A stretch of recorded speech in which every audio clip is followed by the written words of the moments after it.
Good morning and नमस्कार दोस्तों, स्वागत है आप सभी का आपके अपने YouTube channel GK search engine पर।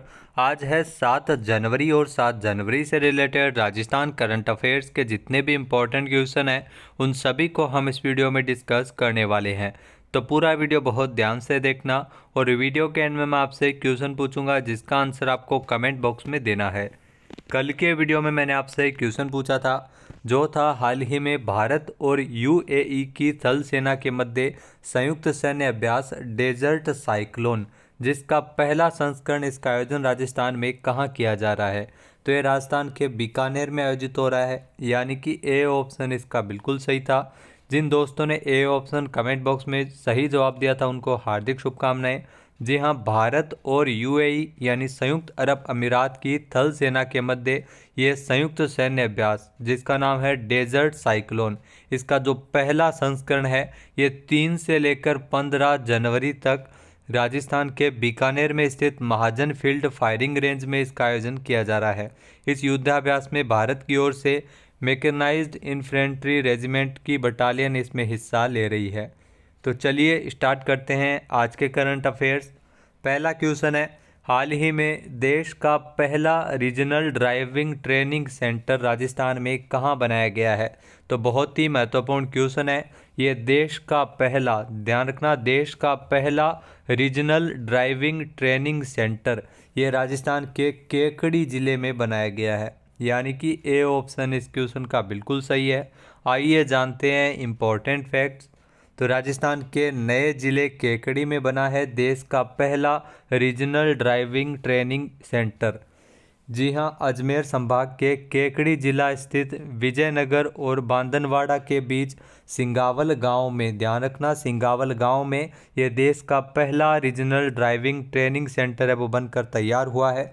तकरीबन 6 करोड़ रुपए की लागत से बनाए गए इस ट्रेनिंग सेंटर में हैवी और लाइट व्हीकल्स के ड्राइवर्स को फ्रेशर, रिफ्रेशर सहित अन्य प्रशिक्षण दिया जा सकेगा। ऐसा होने से आदर्श ड्राइवर तैयार होंगे और ये यहाँ से प्रशिक्षण के बाद विदेशों में भी जा सकेंगे। केंद्र सरकार के सड़क परिवहन एवं राजमार्ग मंत्रालय और राज्य सरकार के परिवहन एवं सड़क सुरक्षा मंत्रालय और राजस्थान सड़क सुरक्षा सोसाइटी के सहयोग से पीपीपी मोड पर इस ट्रेनिंग सेंटर का संचालन किया जा रहा है। नेक्स्ट क्वेश्चन है, राजस्थान का कौन सा शहर भारत का पहला वेटलैंड सिटी बन सकता है। तो ये भी बहुत महत्वपूर्ण क्वेश्चन है। राजस्थान का जो जिलों की नगरी उदयपुर जिसे कहा जाता है ये भारत का पहला वेटलैंड सिटी बन सकता है, यानी कि बी ऑप्शन यहाँ पर बिल्कुल सही हो जाएगा। आइए जानते हैं इम्पोर्टेंट फैक्ट्स। तो जिलों की नगरी उदयपुर जो भारत का पहला वेटलैंड सिटी बन सकता है, इस दिशा में उदयपुर का जो एक और कदम आगे बढ़ गया है। केंद्र सरकार ने राज्य सरकार की ओर से भेजे गए प्रस्ताव पर इंदौर, भोपाल सहित 3 शहरों के साथ नॉमिनेशन है वो रामसर साइट को भिजवाए हैं। अगर ये मंजूर होते हैं तो उदयपुर की जो जग प्रसिद्ध झीलें संरक्षित होगी और अवैध गतिविधियों पर लगाम लगेगी। झीलों के किनारे निर्माण पर रोक लगाई जा सकेगी। इसके अलावा इस शहर की पर्यटन के साथ अंतर्राष्ट्रीय स्तर पर वेटलैंड सिटी के रूप में अलग से पहचान बनेगी। राजस्थान में जो उदयपुर झीलों की नगरी के नाम से जाना जाता है, यहाँ पर फतेह सागर, पिछोला, जोरंग सागर, स्वरूप सागर, उदय सागर सहित कई ज़िले हैं। इसके अलावा ये ज़िले हैं, आपको बता दें कि एक दूसरे से लिंक है, इसलिए पर्यावरण और वन विभाग ने अंतर्राष्ट्रीय महत्व के लिए रामसर कन्वेंशन द्वारा निर्धारित मानदंडों के आधार पर उदयपुर को इसके लिए चुना है। अगला क्वेश्चन है, नगर विधानसभा क्षेत्र से विधायक जवाहर सिंह बेडम को राज्य मंत्री के रूप में किस विभाग की जिम्मेदारी सौंपी गई है। जी हाँ, आप तस्वीर में देख सकते हैं जवाहर सिंह बेडम, इनको गृह विभाग, गोपालन विभाग, पशुपालन एवं डेयरी विभाग, इन सभी की जिम्मेदारी इनको राज्य मंत्री के रूप में सौंपी गई है, यानी कि डी ऑप्शन इस क्वेश्चन का बिल्कुल सही हो जाएगा। आइए जानते हैं इम्पोर्टेंट फैक्ट्स। तो भजनलाल सरकार के मंत्रियों को विभागों का बंटवारा किया गया है, जिसके लिए फाइल राज्यपाल को भेजी गई थी, उसे मंजूरी मिल गई है। राजस्थान में विभागों के बंटवारे के बाद भरतपुर में नगर विधानसभा क्षेत्र से विधायक जवाहर सिंह बेडम, जिनको राज्य मंत्री के रूप में अलग अलग विभाग सौंपे गए हैं, इनको 4 विभागों का दायित्व दिया गया, जिसमें गृह विभाग, गोपालन विभाग, पशुपालन एवं डेयरी विभाग और मत्स्य विभाग भी शामिल है। आपको बता दें कि 30 दिसंबर को राजस्थान के कैबिनेट का विस्तार किया गया था, जिसमें कुल 22 मंत्रियों ने शपथ ली थी, जिसमें 12 को कैबिनेट मंत्री के रूप में, 5 को राज्य मंत्री के रूप में और 5 राज्य मंत्री स्वतंत्र प्रभार के रूप में शपथ ली थी। इसके अलावा मुख्यमंत्री और उप मुख्यमंत्री सहित टोटल मंत्रिपरिषद की संख्या 25 हो गई है।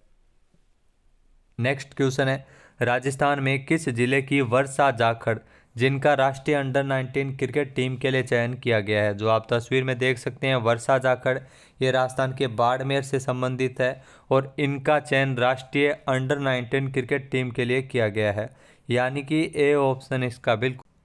आइए जानते हैं इम्पोर्टेंट फैक्ट्स। तो राजस्थान की क्रिकेट खिलाड़ी वर्षा जाखड़ जो बाड़मेर जिले के खोतो के ढाणी की रहने वाली है, उन्हें अंडर 19 भारतीय क्रिकेट टीम के लिए इनको चुना गया है। महिला क्रिकेट टीम में इनका चयन हुआ है। वर्षा जाखड़ क्रिकेट के साथ हैंडबॉल की भी बेहतरीन खिलाड़ी है। पिछले साल कजाकिस्तान के अलमाटी में 7 से 14 मार्च तक हुई 16वीं जो junior Asian women handball championship में इन्होंने शानदार प्रदर्शन करते हुए कई मेडल इन्होंने जीते थे। नेक्स्ट क्वेश्चन है, हाल ही में राजस्थान के 199 विधानसभा निर्वाचन क्षेत्रों की प्रारूप मतदाता सूची में कुल कितने मतदाता पंजीकृत है। तो राजस्थान की अगर बात की जाए तो 199 विधानसभा निर्वाचन क्षेत्रों की जो प्रारूप मतदाता सूची की अगर बात की जाए तो इसमें कुल 5,27,12,843 मतदाता पंजीकृत है, यानी कि बी ऑप्शन इस क्वेश्चन का बिल्कुल सही हो जाएगा। आइए जानते हैं इम्पोर्टेंट फैक्ट्स। जी हाँ, मुख्य निर्वाचन अधिकारी प्रवीण गुप्ता के मुताबिक जो राज्य के 199 निर्वाचन जो विधानसभा क्षेत्रों की अगर बात की जाए तो करणपुर विधानसभा क्षेत्र के अलावा कुल 51,507 मतदान केंद्रों की मतदाता सूचियों का प्रारूप प्रकाशन 6 जनवरी को किया गया था। इस प्रारूप मतदाता सूची में अब तक कुल जो अगर बात की जाए तो 2,74,98,671 पुरुष मतदाता है और 2,52,14,172 महिला मतदाता है। और इस प्रकार कुल अगर बात की जाए तो राजस्थान में जो प्रारूप मतदाता सूची में 5,27,12,843 मतदाता है जो पंजीकृत है। इसमें से 1,41,41,839 है वो सेवारत मतदाता भी इसमें शामिल है। नेक्स्ट क्वेश्चन है, राजस्थान में शेखावाटी से किसको स्वायत्त शासन एवं नगरीय विकास विभाग का मंत्री बनाया गया है। जो आप तस्वीर में देख सकते हैं, जाबर सिंह खर्रा ये शेखावाटी से एकमात्र जो मंत्री बने हैं और इनको स्वायत्त शासन एवं नगरीय विकास विभाग का मंत्री बनाया गया है। ए ऑप्शन इसका बिल्कुल सही है। 2 विभागों की जिम्मेदारी इनको सौंपी गई है। ये श्री माधोपुर से विधायक है। आइए जानते हैं इम्पोर्टेंट फैक्ट्स। तो शेखावाटी से एकमात्र मंत्री बने श्री माधोपुर विधायक जाबर सिंह खर्रा को मंत्रिमंडल के बंटवारे में अहम विभाग दिया गया है। जाबर सिंह जो खर्रा की अगर बात की जाए तो इन्होंने राज्य मंत्री स्वतंत्र प्रभार के रूप में शपथ ली थी। जाबर सिंह खर्रा को स्वायत्त शासन एवं नगरीय विकास विभाग यानी 2 विभागों की जिम्मेदारी इनको दी गई है। इससे पहले स्वायत्त शासन मंत्री थे शांति धारीवाल। शेखावाटी के नेता को पहली बार जो यूडीएच का विभाग है वो दिया गया है। नेक्स्ट है, पुलिस थानों में आपराधिक प्रकरणों के अधिक से अधिक निस्तारण में राजस्थान में सलूम्बर जिला कौन से स्थान पर रहा है। तो सलूम्बर जिला है वो पूरे राजस्थान में पहले स्थान पर है। सी ऑप्शन इसका बिल्कुल सही है। आइए जानते हैं इम्पोर्टेंट फैक्ट्स। जो आपराधिक प्रकरणों के अधिक से अधिक निस्तारण को लेकर सलूम्बर जिला पुलिस है वो राजस्थान में मापदंड के अनुसार अव्वल रही है। उल्लेखनीय है कि 31 दिसंबर 2023 तक राजस्थान पुलिस मुख्यालय से जो आपराधिक प्रकरणों के निस्तारण को लेकर मापदंडों का निर्धारण तय किया गया था और उसी मापदंड के अनुसार सभी जिलों में न्यूनतम से न्यूनतम 5% से कम पेंडेंसी के निर्देश दिए गए थे कि कोई भी पेंडिंग नहीं रहेगा। इसके अलावा सलूम्बर जिला के सभी पुलिस थानों में मिलाकर जो आपराधिक प्रकरणों के निस्तारण को लेकर पेंडेंसी में संपूर्ण राजस्थान में सबसे ज़्यादा न्यूनतम से न्यूनतम पेंडेंसी 3.78% सलूम्बर जिला पुलिस की रही थी, जिसको लेकर सलूम्बर जिला वो पूरे राजस्थान में पहले स्थान पर रहा था।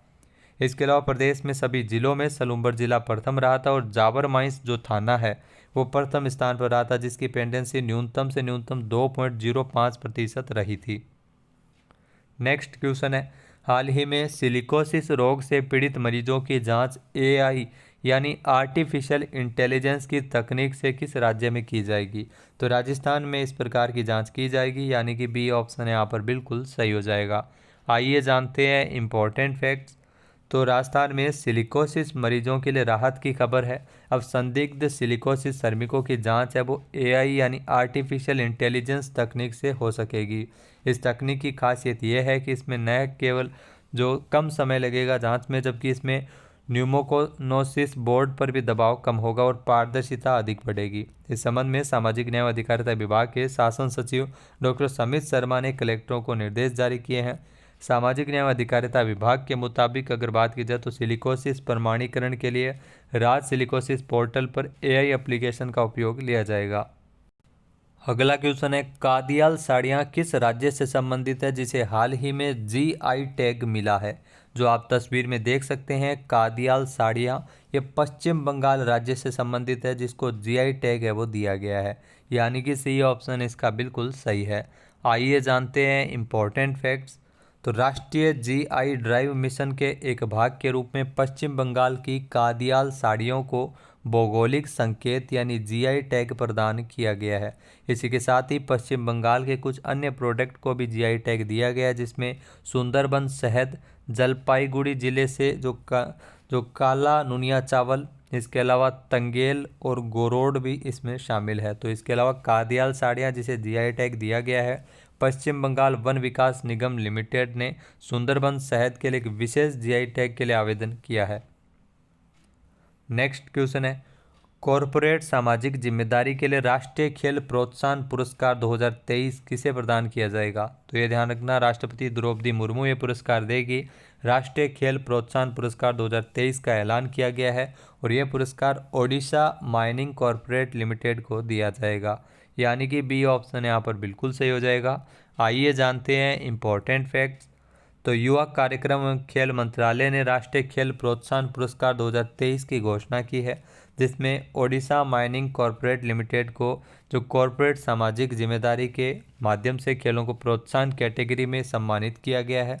जैन डीम्ड यूनिवर्सिटी बेंगलुरु को उभरती और युवा प्रतिभाओं की पहचान और पोषण के लिए सम्मानित किया गया है, जहां इसी महीने की 9 तारीख को राष्ट्रपति भवन में राष्ट्रपति द्रौपदी मुर्मू के द्वारा विजेताओं का सम्मान किया जाएगा। अब बात करते हैं आज के हमारे क्विज की, जिसका आंसर आप सभी को कमेंट बॉक्स में देना है। तो आज का क्विज है, राजस्थान में वित्त मंत्रालय की जिम्मेदारी किसे सौंपी गई है। एक बार फिर से सुनिएगा, राजस्थान में नई वित्त मंत्री कौन बनी है। इसका सही आंसर आपको कमेंट बॉक्स में देना है। और अगर ये वीडियो आपको